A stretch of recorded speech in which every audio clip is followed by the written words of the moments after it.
안녕하세요. 한기철 목사입니다. 이번 그 중앙일보가 TV 중앙을 또 개설해서 독자들과 이 시청자들에게 좀 더 가까이 갈 수 있도록 이렇게 선처를 베푸는 감사합니다. 또 축하드리고 또 앞으로 또 무궁한 발전이 있기를 바랍니다. 오늘은 예수님을 믿는다는 의미가 무언가, 예수님 믿는다는 것이 나한테 어떤 의미가 있는가 하는 것을 같이 한번 고민해 보겠습니다. 요즘 인터넷상에 뜨는 목사님이 하고 계신데 조정민 목사님입니다. 이분은 목소리만 들어도 MBC의 뉴스 앵커로서 모든 사람이 잘 아는 그런 분이었습니다. 그 50세 되는 어느 날 MBC에다 사표를 내고 미국에 들어가서 신학 공부를 하고 목사가 되어서 돌아왔습니다. 그분은 성공적인 삶을 살았습니다. 25년 동안 MBC를 섬기면서 대표이사의 사장까지 다 역임해서 이제 미래의 보장이 다 보장되고 또 가정이 또 행복하고 어느 정도 재산도 모으고 명예와 그런 모든 것을 가진 사람이 하루아침에 사표를 내고 목사가 되었습니다. 그분에게는 한 가지 이상한 것이 있었습니다. 매일 아침 4시면은 일어나서 새벽기도 가는 자기 아내가 너무 이상했습니다. 더 이상 바랄 것이 없는데도 아침에 새벽기도 가서 무엇을 더 요구하고 무엇을 더 바라는지 그게 궁금해서 아내의 뒤를 따라서 새벽기도에 나가봤습니다. 그 첫 번째 새벽기도에 나가서 이 사람은 상당히 당황스럽고 당황한 그런 경험을 하게 됐습니다. 많은 사람들이 일어나서 통성기도 하고 방언을 하고 울며 회개하는 그 모습을 보고 이분은 기자의 기절을 따라서 이 집단이 어떤 이단적인 집단인가 하고 들어가서 보기 시작을 했습니다. 그러다가 거기서 하영조 목사님을 만나고 자기 자신이 죄인이라는 것을 발견하게 되고 그래서 자기의 모든 가치관을 변해서 그리스도의 가치관을 변해서 이분이 이제 목회자가 되어서 그런 스토리가 있습니다. 예수를 믿는다는 것은 어떤 의미가 있는가? 예수를 믿는다는 것은 나의 세상적인 가치관을 갖는 것이 아니라 예수 그리스도의 가치관을 갖는 그런 변화라고 생각합니다. 제가 그 성경을 보면은 가장 많이 내가 가치관이 변해서 나는 이런 사람이라고 하고 얘기하는 사람이 있는데 그분은 제가 바울 사도를 뽑겠습니다. 그분은 어디 가든지 자기 자신이 옛날에 이런 가치관을 가지고 살다가 예수를 만나고 이런 가치관을 가지고 살았다 하는 것을 간증을 이렇게 합니다. 그는 자기가 제일 처음에 가지고 있던 것이 제가 8일 만에 할례를 했다는 가치관입니다. 이 8일 만에 할례를 했다고 하는 것은 굉장히 중요한 의미를 가지고 있습니다. 히브리 사람들은 이것이 하나님의 선택된 증거라고 생각하기 때문에 선택된 민족, 선택된 사람, 이러한 가치관을 가지고 있습니다. 그래서 나는 적어도 하나님이 선택하신 그런 사람이라고 하는 그런 가치관을 가지고 있었습니다. 두 번째는 이분이 얘기하기를 나는 히브리인 중에 히브리인이라고 말합니다. 이 얘기는 뭐냐면은 나는 혈통적으로 깨끗한 혈통적인 가치관을 가지고 있다는, 아버지도 히브리인이요, 어머니도 히브리인이요, 할아버지도 히브리인이요, 할머니도 히브리인. 그 혈통에 아주 깨끗한 피가 흐르는 그런 히브리인으로서의 그 혈통적인 가치관을 가지고 있는 것을 자랑스럽게 생각했습니다. 세 번째, 이분은 뭐라고 하냐면 나는 율법에 흠이 없는 바리새인이다. 이 말은 어떠냐면 종교적인 가치관을 가졌습니다. 율법에 흠이 없는 사람이다 하는 것은 굉장히 어려운 선택입니다.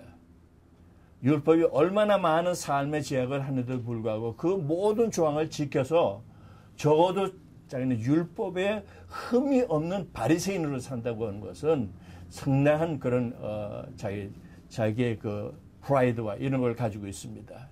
그래서 그는 이런 종교적인 가치관에 아주 확실히 가지고 있습니다. 그는 또 말합니다. 그는 또 가말리의 문화생이다. 적어도 학문적인 가치관을 가지고 있습니다. 이 사람은 어떤 가치관이냐면 자기는 적어도 이러한 학문적인 가치관을 갖기 때문에 요즘 말로 하면 하버드나 예일을 졸업한 그런 가치관을 갖게 된다. 그래서 이 사람은 혈통적인 가치관이요, 또는 선택된 민족의 가치관이요, 또는 종교적인 가치관이요, 또 자기 자신이 이렇게 학문적인 가치관을 가지고 이렇게 살다가 하나님의 아들, 자칭 하나님의 아들이라고 하는 예수를 믿는 그런 기독교인들을 체포하러 체포영장을 가지고 다메섹으로 가다가 하는 예수 그리스도를 만나게 되죠. 그 후에 이 사람은 이 모든 것을 변합니다. 자기의 모든 현재적인 가치관을 변해서 그리스도의 가치관으로 이렇게 했습니다. 그는 이렇게 말합니다. 그게 말하면 빌립보서 3장 5절에서 11절의 말씀. 내가 8일 만에 할례를 받았고 이스라엘의 족속이요 베냐민의 지파요 히브리인 중에 히브리인이라. 율법으로는 바리새인이요 열심히 하는 교회를 핍박하는 의로는 흠이 없는 자로다. 그러나 무엇이든지 내게 유익한 것은 내가 그리스도를 위하여 다 해로 여길 뿐더러 또한 모든 모든 것을 해로 여길 뿐 내 주 예수 그리스도 예수를 아는 지식이 가장 고상함을 인함이라.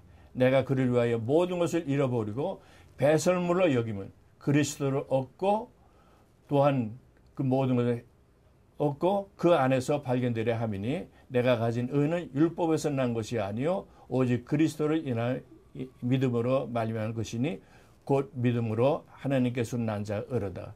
내가 그리스도의 그 부활의 권능과 고난에 참여함을 얻으려 하니 그 죽으심을 본받아 어찌하든지 죽은 자 가운데서 부활에 이르러 합니다. 그는 어디 간지 이와 같은 고백을 합니다. 자기는 옛날에 이러이러한 가치관을 가졌다가 나는 그리스도를 만나고 난 다음에 그리스도 안에서 새롭게 발견되는 그런 가치관, 그리스도의 가치관, 그리스도의 세관을 이렇게 바꿨다고 얘기합니다. 그래서 그는 그 안에서 발견되고 그 안에서 생활하고 그 안에서 영생의 존재라는 것을 믿게 되는 것입니다. 우리가 예수를 믿는다고 하는 의미는 내가 세상에 가졌던 그동안에 가졌던 그런 가치관이 아니라 새로운 가치관, 예수님의 가치관, 예수님의 예수님의 세계된 가치관을 이렇게 받는 것이라고 생각합니다.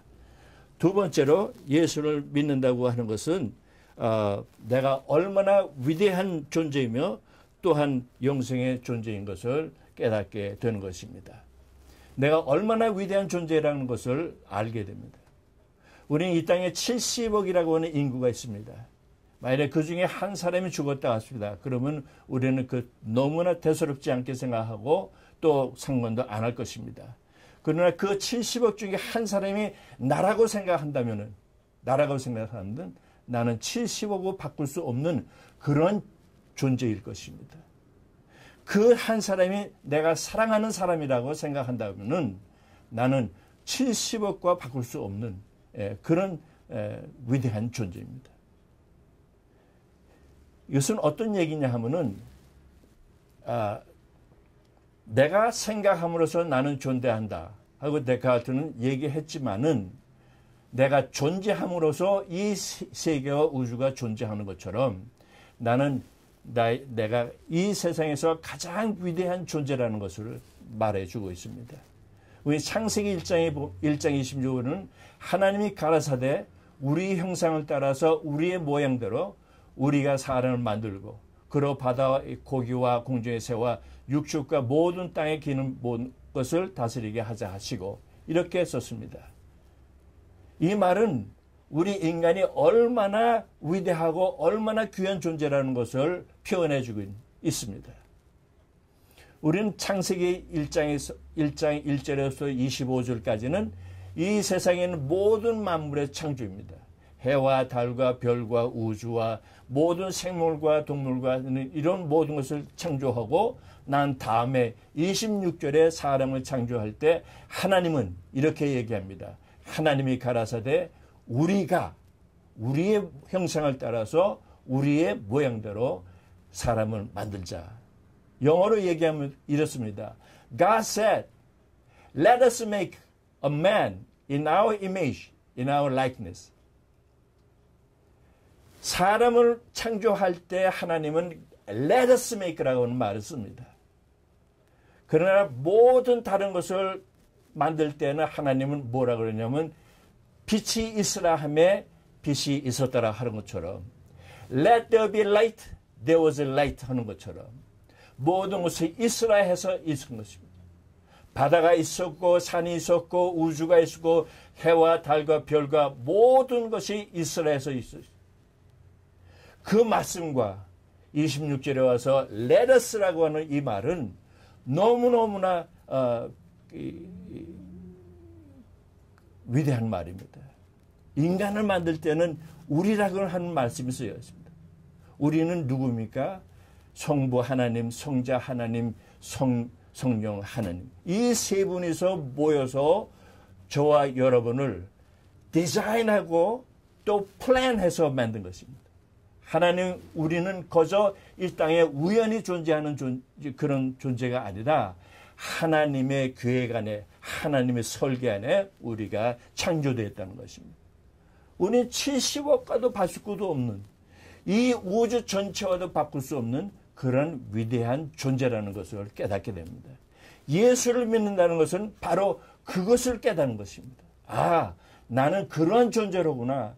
나는 70억과도 바꿀 수 없는 존재, 이 우주와도 바꿀 수 없는 존재, 하나님께서 세 분이 성부, 성자, 성령 세 분이서 나를 조성하고 여러분을 조성해서 여러분의 계획대로 모든 것을 어디에 낳게 하고 성장하게 하고 오늘 저는 여러분과 함께 이 TV에서 이렇게 만나게 하는 모든 계획이 하나님의 플랜 속에 있다는 것. 얼마나 놀라운 사실입니까? 이것이 예수를 믿는다. 예수를 믿는다는 의미입니다. 또한 예수를 믿는다고 하는 것은 어떤 의미가 있냐면은 우리는 영생의 존재라고 하는 것을 알게 됩니다. 우리가 영생의 존재라는 거예요. 하나님이 가라사대 요한복음 3장 16절 하나님이 이처럼 세상을 사랑하시되 독생자를 주었으니 누구든 저를 믿으면 멸망치 않고 영생을 얻으리라 했습니다. 하나님이 이 세상을 사랑해서 그의 아들 예수 그리스도를 보내서 우리가 그를 믿으면 멸망하지 않고 영생을 얻게 된다. 놀라운 메시지입니다. 우리는 영원한 존재입니다. 예수를 믿는다고 하는 의미는 우리는 영원한 존재라는 것을 알게 된 것입니다.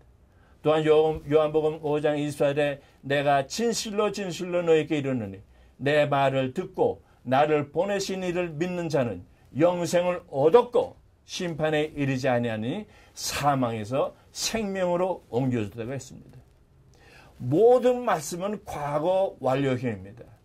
우리는 예수를 믿는다고 하는 그때부터 우리는 영원한 생명이고 우리는 그와 함께 사는 그런 사람입니다. 또한 요한일서 5장 11절에 아들이 있는 자에게는 생명이 있고 하나님의 아들이 없는 자에게 생명이 없는 이라고 했습니다. 예수 그리스도가 우리 안에 있으면 예수 그리스도를 믿으면 우리는 생명이 우리 안에 있다는 것입니다. 생명이 우리 안에 있다는 것. 그것도 그냥 생명이 아니라 영원한 생명이 우리 안에 있다는 것입니다. 그 하나님의 아들이 없는 자에게 생명이 없다는 말씀입니다. 이것은 우리는 어떤 것이면 예수 그리스도를 믿는다고 하는 의미는 우리는 위대한 존재이면서 또한 우리는 영원한 생명의 존재라는 것입니다. 얼마나 놀라운 사실입니까? 얼마나 기쁜 사실입니까? 이것을 우리는 예수를 믿는다고 하는 의미입니다. 세 번째로 예수를 믿는다는 것은 거듭남의 체험으로 가능해집니다. 우리는 예수를 믿습니다 하고 고백을 하지만은 사실은 많은 경우 이런 확신이 없는 고백할 때가 많습니다. 제자들도 그랬습니다. 예수님이 니고데모에게 말했습니다. 물과 성령으로 거듭나지 않으면은 하나님 나라에 들어갈 수 없다. 물과 성령으로 거듭나지 아니하면 하나님 나라에 들어갈 수 없다. 다시 말하면은 우리가 거듭남의 삶을 할 때 우리가 참 예수를 믿는다고 하는 그런 의미가 되는 것입니다. 거듭남이라는 건 무엇인가? 또 거듭남을 제자들이 그랬습니다. 우린 제자들이 참 믿음이 좋고 참 확실한 그런 믿음이 있는 줄 알지만은 사실 제자들이 이렇게 가만히 보면은 자기 가정을 버리고 자기 직업을 버리고 모든 생명을 얹어서 예수님을 따라가지 않습니까? 그러나 그 어떤 많은 경우 제자들이 이렇게 실족하고 넘어지는 경우를 많이 봅니다.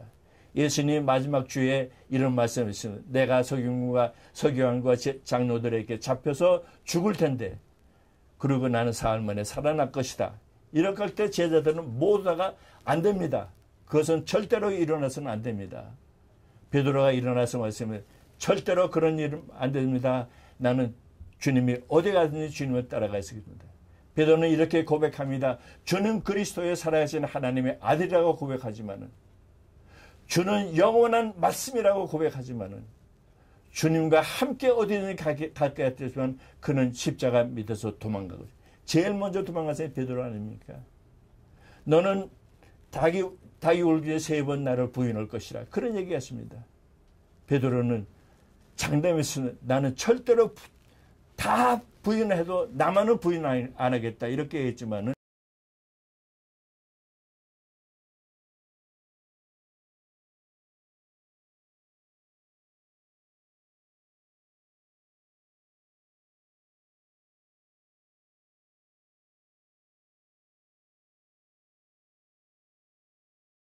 갈릴리 방언을 한다고 해서 모두 다가 예수님을 아는 것이 아니야.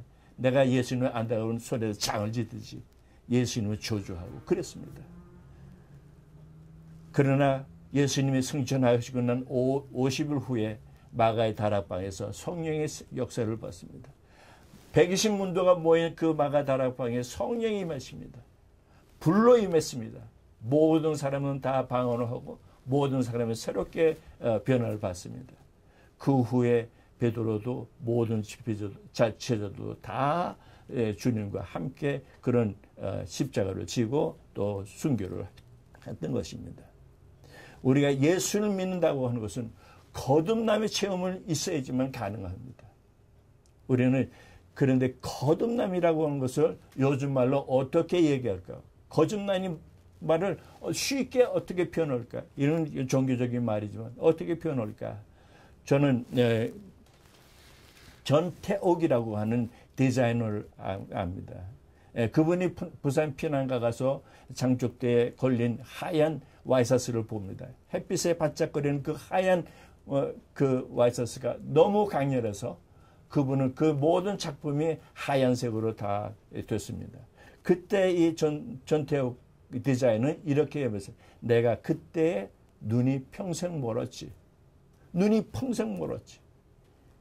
저는 이 말을 거듭남이라고 이렇게 표현해 봅니다. 눈이 멀어버리는 것. 다시 또 좀 더 쉽게 얘기하자면 미쳐버리는 상태. 내가 예수님께 미쳤지. 그것이 거듭난 상태예요. 예수님께 눈이 멀었지. 그게 예수를 믿는다고 하는 의미입니다. 우리가 그런 체험이 있어야지만은 이러한 모든 것을 알게 되는 것입니다. 우리는 정말 영원한 생명의 존재입니다. 저는 오늘 마지막으로 제가 쓴 그 책의 에필로그에 이렇게 썼습니다. 한 번도 느껴보지 못한 평화, 준수의 몸과 마음이 덮쳤다. 수천 마리의 나비들이 나무처럼 사뿐히 내려와 준수의 마음에 꽉 채운다. 말로 형용할 수 없는 충만함이라 할까? 이제는 아무것도 원하는 것이 없는 평화다. 아무것도 원하는 것이 없으니 부러운 것도 없어졌다. 그래서 모든 것을 소유한 자처럼 됐다. 전에는 죽은 자처럼 살았는데 이제는 영원을 사는 사람처럼 됐다. 죽은 사람은 시간이 있지만 산 사람은 시간이 없다. 영원한 세계에서의 삶이란 어떤 것일까? 아무것도 원하는 것이 없는 충만한 삶이라 생각해 본다. 충만 속에는 시간과 공간이 필요하지 않기 때문이다. 그 충만이 태초의 말씀이라고 생각하는 순간 창조의 세계는 본래부터 고한 것이 아니라 하나님으로 충만했다고 생각이 들었다. 본래 무한 없다. 충만이 있을 뿐이다. 감사합니다.